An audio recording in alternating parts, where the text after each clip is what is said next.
Hola, hola amigos de Invierte en Miami Real Estate, un nuevo podcast. Hoy vamos a estar analizando cuál ha sido el comportamiento de los inversionistas de vivienda dentro de los Estados Unidos después de los grandes picos de compra del 2022. ¿Cómo han caído las compras de estos inversionistas? ¿Qué dice Redfin de ese análisis de cómo ve las compras de los inversionistas? Y vamos a estar viendo esos números porque es importante que tú como inversionista entiendas cómo funciona el mercado, entiendas qué está pasando dentro del mercado, veas este tipo de números y puedas tomar acción.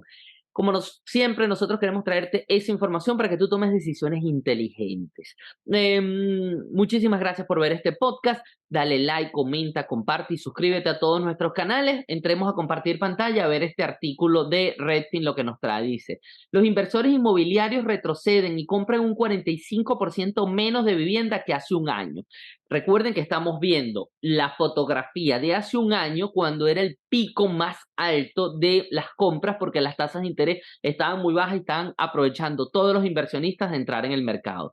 Dice, la caída en las compras de inversores superó la caída del 31% de las ventas totales de vivienda. O sea, fueron más los inversionistas que se fueron que los compradores regulares que se fueron. La cuota de mercado de los inversores se ha reducido al 16% después de alcanzar su máximo histórico del 20%.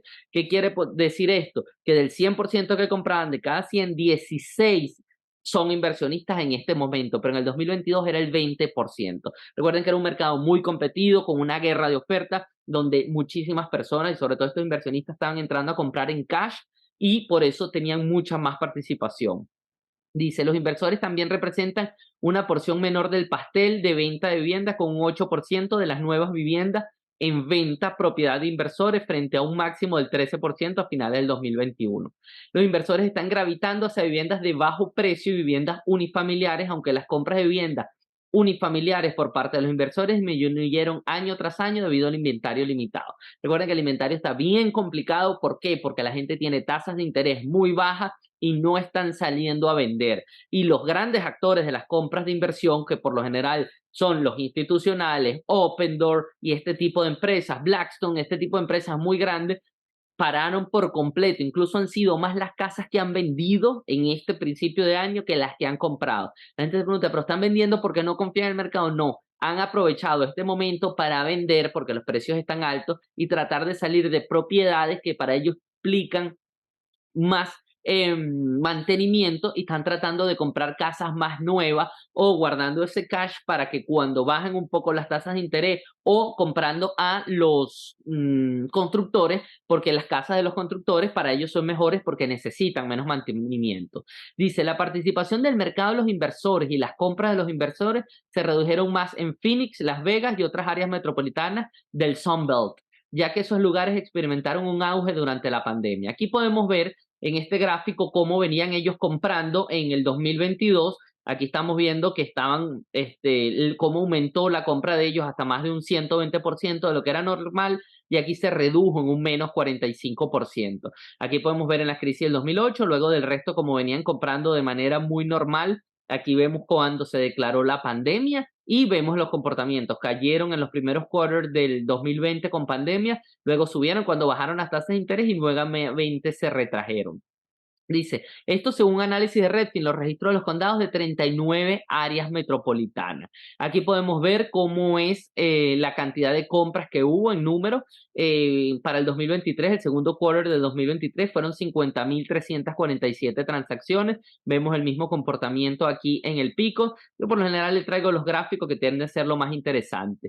Luego tenemos cuál es la participación del mercado, lo que hablábamos de un 16% ha sido la participación del mercado. Aquí podemos ver cómo ha sido y cómo se ha manejado desde el 2000. Siempre la participación baja y sube dependiendo del quarter. Compran más en una época que en otra, pero sin embargo se había mantenido subiendo hasta cuando llegó la pandemia. Pero estamos viendo que estamos en unos niveles iguales, un poco más bajos de lo que era el pre-pandemia. O sea, no es que se retiraron completamente del mercado, sino que se descendieron respecto a lo que era el pico del momento de las tasas bajas. O sea que cuando tú hablas de que bajó un 45%, realmente es que está volviendo a los niveles normales, no es que se están retirando. Este es el tipo de análisis que tú tienes que hacer, porque si yo simplemente leo este título y dice los inversores inmobiliarios retroceden y compran 45% menos, y soy latinoamericano y digo, wow, ellos saben algo que yo no sé. Y como ellos saben algo que yo no sé, yo prefiero no invertir y me va a dar miedo. No, siguen invirtiendo, lo que es que siguen invirtiendo a los niveles normales que venían teniendo.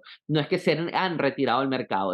Por eso nosotros nos gusta que ustedes entiendan esta información, porque en Estados Unidos se manejan estas cifras y si nosotros conocemos las cifras, la información es poder y si tenemos esas armas para nosotros, nosotros podemos tomar decisiones inteligentes para que no pierdas tu dinero cuando inviertas en los Estados Unidos. El inventario limitado y la demanda limitada disuaden a los inversores incluso más que a los compradores individuales. Claro, cuando el inversor lo hace por dinero. El comprador individual no. El comprador individual tiene razones para comprar una casa, porque se está mudando a la ciudad, porque le nació un hijo nuevo, porque los niños se van a dar a la universidad y necesitan reducirse, cualquier otra razón, mientras que los inversores simplemente lo hacen por dinero. Por eso es que se retiran antes y se retiran un poco más de manera desproporcionada a lo que sería un comprador individual. La participación de los inversores en las nuevas cotizaciones está cayendo, pero los que venden están obteniendo grandes ganancias. Aquí justamente es eso. Los inversores, algunos están vendiendo porque es el momento de obtener ganancias, sobre todo en viviendas que tienen más años, como le digo yo, como le he dicho, o como Open Door, Blackstone han vendido para comprar nuevas, sobre todo porque los constructores, si tienen algún inventario que no se le haya vendido, se lo están ofreciendo a estos institucionales, quienes los están comprando en lote e incluso pueden negociar tasas más bajas, porque es mucho más fácil negociar una tasa más baja para una casa nueva, donde el banco tiene más confianza, que cotizar tasas más bajas para viviendas de segunda mano, donde el banco necesita resguardar más su dinero. Los inversores suelen comprar viviendas de más bajo precio. Aquí es interesante este análisis porque ven cómo participan los inversores dependiendo. Vimos que el 16 era el promedio, pero en las viviendas de bajo costo, el 23% de las ventas están siendo para el mercado de inversores, mientras que en las de alto precio el 14% y las de mediano precio el 11%. Por lo general, las de mediano precio son donde más participan las familias, porque estas son las que compran la familia promedio americana. Entonces, ahí es donde a ellos se les hace un poco más difícil y aquí es donde tienen más rentabilidad a la hora de la renta, porque las viviendas de bajo valor son las que obtienen más renta. Estamos viendo aquí justamente cómo ha sido las compras y cómo cayeron esas compras, 46, 31 y 23, dependiendo del nicho, si era alto, medio o bajo. Las viviendas unifamiliares representan casi 7 de cada 10 compras de inversiones. Justamente es otra cosa, se están comprando muchas más viviendas unifamiliares que multifamiliares en este momento porque están viendo los negocios puntuales y no están viendo grandes negocios dadas las tasas de interés. Adicionalmente, es algo importante que ustedes entiendan que cuando estamos hablando de viviendas multifamiliares, las tasas de interés son tasas de intereses comerciales, muchas veces variables o con plazos fijos muy cortos y luego variables, y con las tasas tan altas los inversores no están queriendo comprar este tipo de viviendas porque es más costoso el crédito y pueden llegar a un punto donde el retorno de inversión o el flujo de caja no sea suficiente para poder pagar el crédito. Prefieren irse a viviendas unifamiliares, que las viviendas cuando son de 1 a 4 unidades siguen siendo unifamiliares, el crédito sigue siendo un crédito de vivienda y no pasa a ser un crédito comercial y es más fácil para ellos poder comprar. Este es el tipo de análisis que tú, como inversionista extranjero, tienes que tener a la mano. No dejes de seguir nuestro método de 3 pasos. Es muy sencillo y con ese método de 3 pasos tú podrás estar obteniendo los 5 grandes beneficios de invertir en real estate en los Estados Unidos.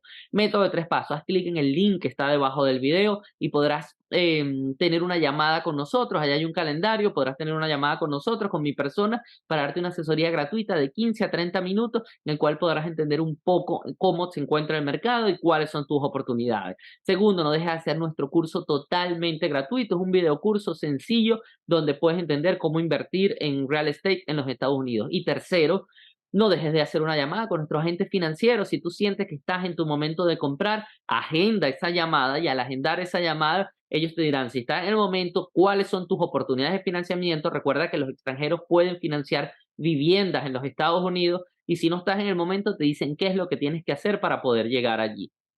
Y como siempre, hay 5 grandes beneficios que no dejes pasar si invertir en real estate en los Estados Unidos.